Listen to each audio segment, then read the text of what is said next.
Hi, it's Chris and Elizabeth. Welcome back to our Women's Day conference with Best Ever You. We are so excited to chat with our next fabulous gal. Brianna Brown. Thank you, Brianna, for being here. She's an actress, a producer, a founder, and CEO of the nonprofit The New Hollywood, chair ambassador for the National Women's Museum, and speaker, coach, and author of Manifesting Your Mission. Round of a little applause here for Brianna. Thank you for being here.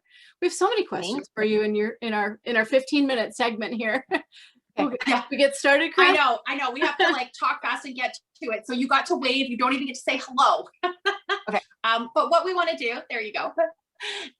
In our Women's Day conference, we want to talk about celebrating women and celebrating ourselves, because I think it's really easy. We think it's really easy. And we know it is to celebrate that woman over there, to celebrate this friend, to recognize somebody else. And we want to turn the mirror inside and say, let's celebrate something that we did and talk about what we're proud of, and then talk about what that's like to feel proud of yourself. So that's what I'm going to start us with is, Brianna, tell us about a time that you were proud of something that you did, achieved, or accomplished. Okay, so this one came flashed to me when you told me about this question, and I think the answer is when I found out that my show for Devious Maids got picked up and it was going to air for the first time, because it's a whole long grueling process to get to be a series regular on a television show, to have a pilot actually get picked up, to not get replaced from that pilot, to actually be on the air and have it go to series is just, and it's like winning the lottery. It's kind of amazing that it even happens. I mean, only 2% of union actors actually make a living as an actor. So if that gives you a little bit of perspective. Yeah. So that was a huge win to finally break through that glass ceiling and get a pilot that actually went on the air, and then to actually get to celebrate, like what you said, celebrate just the fact that oh my God, all the pilots I didn't get, all the times I tried to get a pilot, and it didn't happen, that all of that had come to that moment, and get to actually watch myself on camera after I shot the pilot, and where the show was going to series. Now, so Brianna, when that moment happened, was everybody in your circle around you super proud of you as well?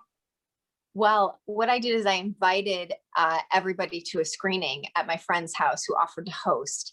And it was just so incredible seeing all of these people that I've known and loved be there and be able to be excited with me and be able to celebrate that moment. So the ones that were there were definitely excited. And I'm so grateful that my friend offered to host that. And I knew I needed to I really needed to own that moment and just be able to celebrate it with people that I love and that, love me. So, yeah, that's awesome. That's awesome. And that was part of our next question was, did you do anything to celebrate? And that you answered that in that 2-for-1 for us there, because the truth is sometimes we've all experienced this when you're working towards the goal or something that you're excited about or passionate about. Sometimes the folks that you think are going to be your cheerleaders are maybe the doubting Thomases or the, well, I don't knows. And it's interesting to sort of see where that lands sometimes. So on that, do you have any advice or suggestions? When we're working towards a goal, when we're going for something, what advice would you have for women to inspire them to keep going despite any noise that might not be aligned? Okay, so I think it's inevitable that when people are elevating themselves and they have different successes, or even having trials and tribulations, that different people are going to react in different ways, and it's not personal. It's just their journey, right? Whether you're getting married and you're surprised that, wow, interesting that all these people are really funky, and then other people are really supportive that you wouldn't expect. To, I know people who they have got cancer, and certain people, were really supportive, and other people just didn't really want to talk to them about it because whatever that brought up for them. So I think that in the human experience, we're going to have these moments that really showcase who are our marble jar friends. And I'm coining that from Brene Brown, who has this amazing talk called The Anatomy of Trust. And I think it's really important to surround yourself with and know the people who really over time have shown that they are worth investing in, and that they really believe in you, and that they're worth celebrating with, because not everybody is in the headspace, personal space to be able to hold that. And I've definitely seen people who were not always so happy. They may love me, but they're not always so happy. And it's a bummer, but it just kind of made me think like, well, then you're not maybe in my closest circle, or I'm not going to celebrate that with you. Because they were just unable to, some people just, this one particular person I'm thinking of are just not capable of being happy for other people because they can't see all the blessings in their life. So I think it's incredibly important to celebrate your wins. Allison Armstrong talks about that we need to celebrate our wins so much that we're burning a bridge of who we were to who we are going to be. And I really do embrace that philosophy. If there's a big win, you got to celebrate it, because the next goal is going to be bigger, and you're just always going to be chasing a carrot. Otherwise, you're like, you'll never enjoy your life because you're always just chasing. I think that's awesome. And I love that you've referenced two amazing ladies as well with their philosophies and beliefs, both Brene and Allison, just amazing. One thing that I have said to folks, and I love this, I read it on a quote somewhere, I don't know who to credit, but it's beautiful. It's when someone isn't able to support you or cheer you on in the way that you expected, it doesn't reflect on your success, on your path, on what you've done. It reflects on their inability to celebrate or to show that. But we often mix that up, and we often think, oh, they didn't cheer for me, therefore what I did wasn't enough, wasn't quite right, was it, or whatever. And that's a difficult thing for some people to sort of take that filter off and be like, your opinion then isn't the top dog opinion, because I am proud of what I've done, and then these people over here are. And so I lay up that really always, cool. like in Percolate with, there's plenty of room for all. There's a lot of space and place for all of us to do our thing. And so sometimes people just need that gentle reminder that it's okay, we're going to celebrate you too. They're like, sometimes people have that, they don't quite know how to celebrate you because they're looking for the celebration in return. And it's really quite interesting. So I sometimes remind people, there's plenty of room for everybody. We all are going to trade off those moments. Well, yeah, also, that's right. If someone can't celebrate for you, they usually can't celebrate for themselves. Yeah. So if they're able to fully celebrate what they're doing and how they're doing it, then they can be filled up enough to be able to celebrate. But if they're always in a state of lack and not feeling enough, then that's just a reflection. Someone else's success is just a reflection of their not enoughness or that belief. It's interesting to see people, and then you just apply a little bit more love to that person and they're okay. Yeah, I think that there's a beautiful love and boundaries. Because exactly. You don't want to absorb it, and you don't want to be drained by it, and you don't want to be dimmed. You don't want to be dimmed by someone else's fear of success or their just their limiting beliefs on what they can accomplish. So beautiful. I think it's important that that's why that marble jar thing that Brene talks about her speech about the anatomy of trust is so beautiful, because there really are usually a handful or a couple handfuls that really, really will have your back thick and thin through the highs and through the lows that you can truly celebrate with. And I think that knowing who those people are and keeping investing in those relationships are just so key to elevating yourself. Yeah. Awesome. I think this is a perfect segue, you talking about the journey too, because we often celebrate the final product, right? And we did the thing and here's the final product and let's celebrate that. But celebrating along the way and celebrating the journey and the growth, I think that's really important too. And this is my segue to your manifesting your mission, because I want you to talk about that. Number one, it's an incredible tool that you have created. Your passion is in there. So tell us about it. And good news, ladies, she's going to give one away today. So we're going to have a Thank you. Yeah. So Manifesting Your Mission guidebook has been a work in progress for over a decade. We use it as one of the main tools within my non-for-profit called the New Hollywood, which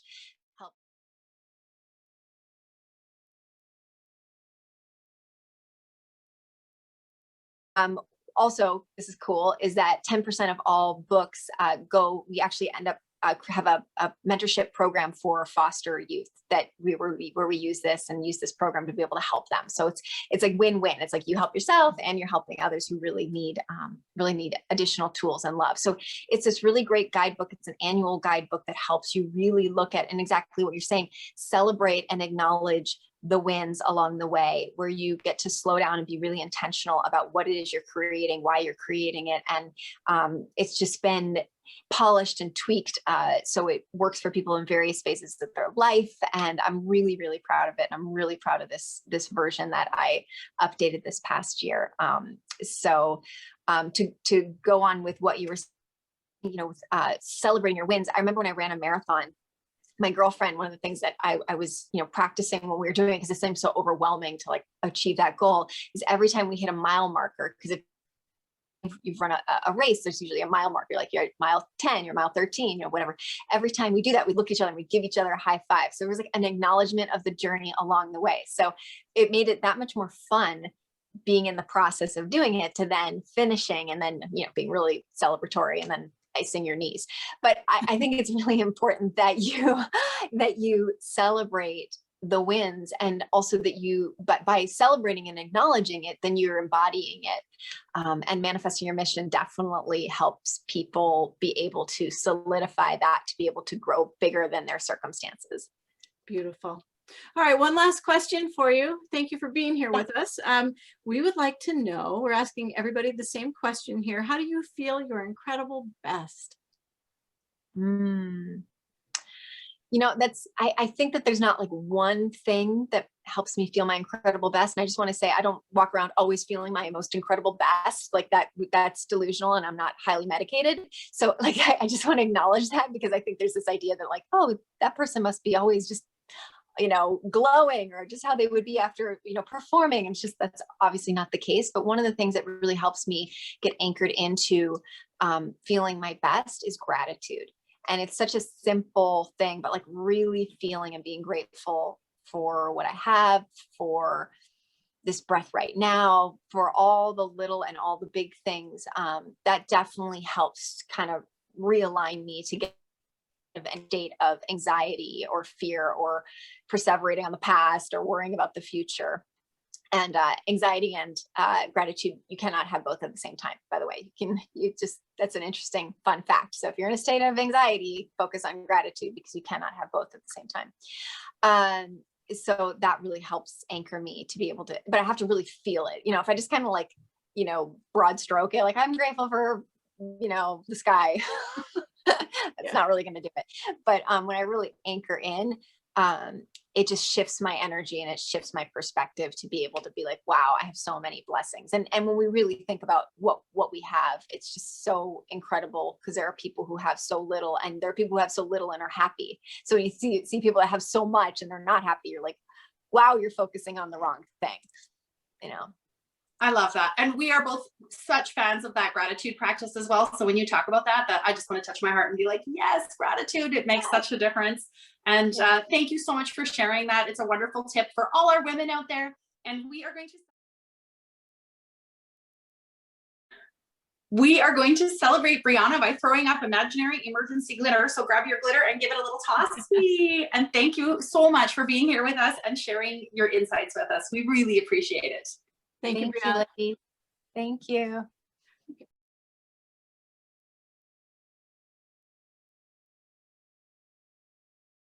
What do you hope women learn from you by watching this video? Oh, that's a good question. Mm-hmm. Everything. Their brains explode. Run marathons, 2%. Let's go. Yeah. I think, what do I hope that, 15 minutes, it's hard to say, but I think that, my bigger purpose in writing, for example, my Manifesting Your Mission guidebook, which I hope I'm dropping little seeds from that in this talk, is that anything is possible when we get out of our own way and we're open to possibilities. And also, I think when we're open to a plan that is bigger than what we recognize. So I don't know if I was able to convey all of that in 15 minutes based on these questions, but I think that would be that's what I would love the takeaway to be, that we can our lives can be so much more full if we just allow ourselves to allow things to unfold in our highest good and be more present in what we do have. And so I also want to ask you, what does International Women's Day mean to you personally? Well, it has an interesting meaning this year, because last year I was hosting the National Women's History Museum event, and I was singing on stage and speaking, and it was a lot of fun. And it was right before the lockdown in COVID. So now I have a really interesting I have a really interesting association with like celebrate women and then a pandemic. So hopefully this year in quarantine, it is actually more what it should be viewed as. So no, that's been a little tainted, which is that we celebrate who we are so that we can all move forward, that we can, I think ideally, we need to lead by example and be able to support one another and be able to celebrate all those who came before us and also help lift up those coming up. I think that as women, many of us are taught to be adversaries. I think some of that's a little biological, but I think we get to be, as Alison Armstrong would say, in our human spirit and be our better sense of selves and be able to really see the blessings in all of us and that we are all more similar than we are different. I think with International Women's Day, I think it's just a moment to be able to celebrate and acknowledge ourselves. And then also, like I said, acknowledge all the women in your life who have helped you become who you are. And also try to continue to embody the habits and beings of those who you look up to, So I think if we all did that a little bit more, we would all be a lot nicer to ourselves and, Yeah. be a better world. We'd be focusing on the